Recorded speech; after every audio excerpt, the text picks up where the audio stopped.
নমস্কার, আমি doctor Ankur Biswas, consultant gynaecologist and fetal medicine specialist attached to institute of fetal medicine, Kolkata. NIPT বা non invasive prenatal test হলো এমন এক ধরনের পরীক্ষা যার মাধ্যমে 99% নিশ্চিতভাবে বলা সম্ভব আপনার গর্ভস্থ ভ্রূণটি ডাউন সিনড্রোমের মতো জটিল ক্রোমোজোমাল অসুখে আক্রান্ত কিনা। এমনকি এডওয়ার্ড সিনড্রোম বা পাটাও সিনড্রোমের মতো জটিল অসুখগুলিও কিন্তু 98% সুনিশ্চিতভাবে বলা সম্ভব এই পরীক্ষার মাধ্যমে। আসলে গর্ভস্থ ভ্রূণের জিনের কিছু অংশ গর্ভস্থ ফুলের মাধ্যমে কিন্তু সরাসরি মায়ের রক্তে প্রবেশ করে।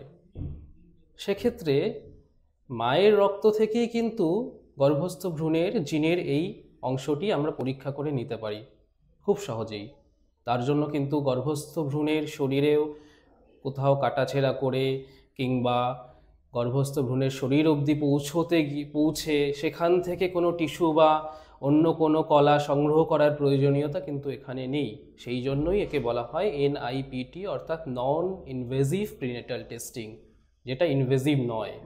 মায়ের রক্ত থেকেই যেহেতু খুব সহজভাবেই এই পরীক্ষাটি করা সম্ভব, এটাই কিন্তু এই পরীক্ষার সবথেকে বড় সুবিধা বা অ্যাডভান্টেজ, যেখানে মায়ের রক্ত থেকেই কিন্তু ভ্রূণের জিনের যাবতীয় খুঁটিনাটি আমরা কিন্তু 99% সঠিকভাবে বলতে পারছি। তবে একটা ড্রব্যাকস বা একটা সীমাবদ্ধতা অবশ্যই আছে, সেটি হলো এটি কিন্তু কনফার্মেটরি টেস্ট নয়। এটা কিন্তু সবার আগে মাথার মধ্যে ঢুকিয়ে রাখতে হবে যে এটি একটি স্ক্রিনিং টেস্ট, অর্থাৎ এর মাধ্যমে কিন্তু 100% সুনিশ্চিতভাবে বলা সম্ভব নয় যে গর্ভস্থ ভ্রূণ জিনগত অসুখে বা ক্রোমোজোমাল ডিজিজ, ডাউন সিনড্রোম এগুলোতে আক্রান্ত কিনা। তাহলে সেক্ষেত্রে কি করা উচিত? 100% সুনিশ্চিতভাবে বলতে গেলে কিন্তু ইনভেসিভ টেস্ট মাস্ট, অর্থাৎ গর্ভস্থ ভ্রূণের জল বা গর্ভস্থ ফুল পরীক্ষা করা, যার নাম অ্যামনিওসেন্টেসিস, যার নাম কোরিয়নিক ভিলাস স্যাম্পলিং, এই বিষয়গুলো কিন্তু একমাত্র 100% সুনিশ্চিতভাবে বলতে পারে। তাহলে এনআইপিটির ভূমিকাটা কি?